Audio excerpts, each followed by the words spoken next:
Africa, Africa, Africa. Let's talk about one of the funniest misinformation moments of the year. Social media said that Ibrahim Traore banned colonial court wigs in Burkina Faso. But here's the truth. Burkina Faso never used colonial wigs at all. Not one, not historically, not recently. So what really happened? The fact of the matter is, Burkina Faso's Justice Ministry didn't ban wigs because they never wore them, not even in colonial times. French colonial courts use robes, right? Not British wigs. So what Traore did was imported colonial style robes, and he replaced them with Faso Danfani, which is Burkina Faso's national handwoven fabric. Let's check it out.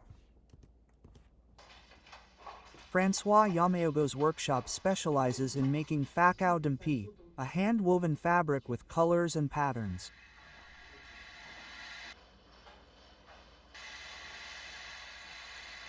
This fabric has been of interest since military leaders designated it as the official state uniform, requiring its use during official ceremonies and for school uniforms.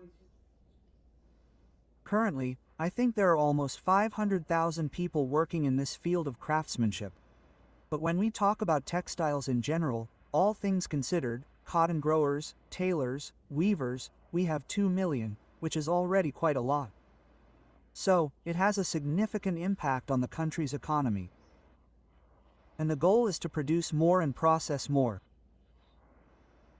Today, we only process 3% of our cotton locally. We want to reach 20 to 25%, which is why even the government has taken these measures. The government is the largest African cotton producer. Its cotton industry is described as white gold because of the job opportunities and export revenue it generates. But the way to go is locally made and in favor of imported and cheaper second-hand clothing. Otherwise, we would be inundated with second-hand products from Asia.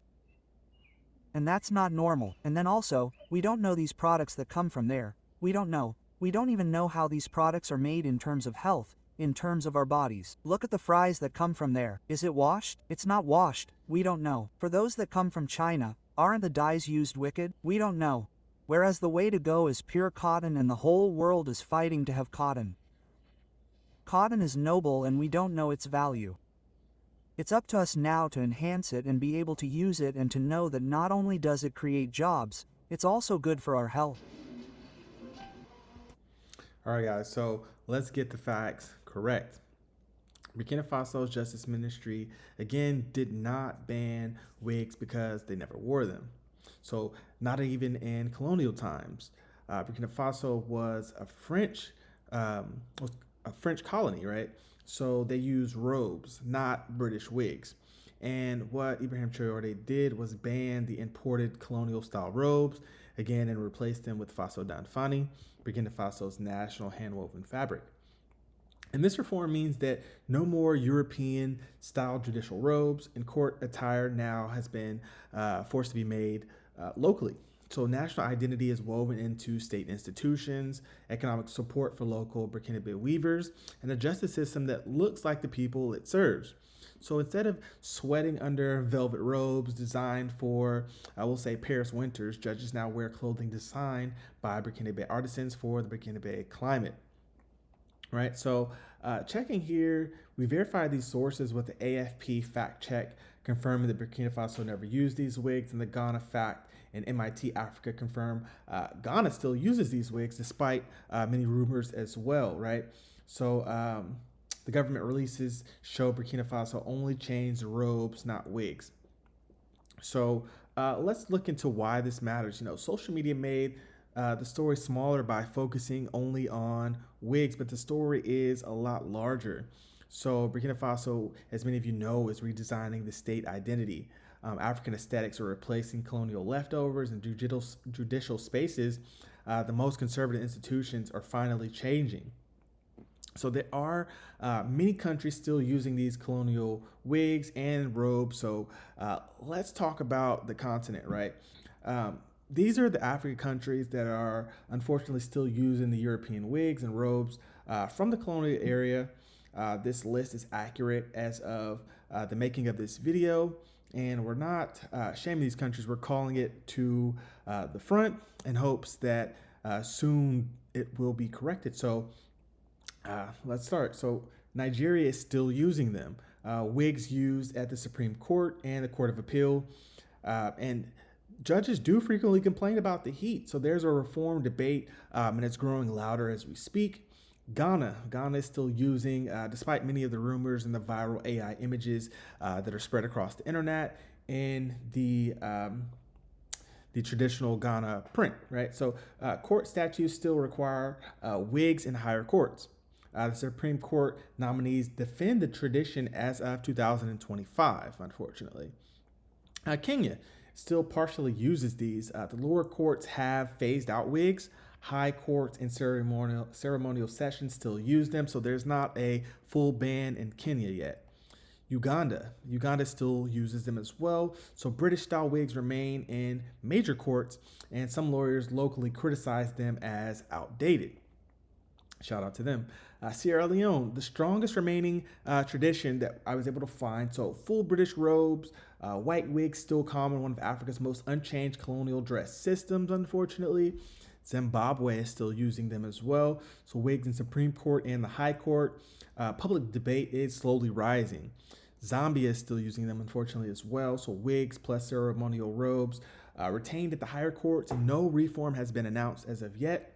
Cameroon, which has a dual colonial system, francophone courts for the French robes, anglophone courts for the British robes and wigs. So the colonial history is still visible in the uniforms. Botswana has a partial use system, so wigs used in appellate and ceremonial contexts. And for Lesotho and Swatini, still using strong British judicial traditions remain, unfortunately. So yeah, we have a bunch of African judges out here looking like professors from Hogwarts in 40-degree heat. And we all know that Africa deserves better. So let's check back next year, 2026, and see who drops from the list, right? So there are, fortunately for us, many countries that have banned wigs and colonial attire. So these are the countries that actually did what the internet said that was done in Burkina Faso by Ibrahim Traore. So Tanzania, the first to abolish wigs in 2011. Shout out to them. Chief Justice Othman removed wigs and old robes, and the judges now wear simplified African appropriate attire. Secondly, Malawi abolished wigs in 2012 due to heat, cost, and colonial symbolism, all cited as reasons. So the dress code has been modernized nationwide. Shout out to Malawi. South Africa has reformed their attire. Constitutional courts use African-inspired robes, and wigs have largely been phased out post-apartheid.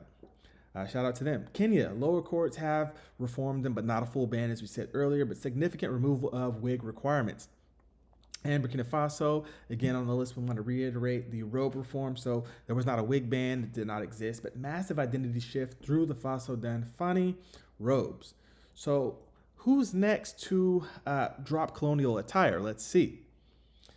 So which country do you think it will be? Please don't forget to drop it down in the comments and let us know. Is it Nigeria, where heat is melting in the courtroom, or Ghana finally ending the wig myth by banning the real thing? Uganda, Sierra Leone, Cameroon, who knows, right? Africa's rewriting its courts, its culture, and its confidence. And, it's the time. Change is coming from inside and out. So, mashallah, that's your African Insight for today. Please don't forget to like, comment, and subscribe, because we don't chase the headlines, we chase the truth behind them. This is Mr. Empower, and I'll see you in the next video. Peace.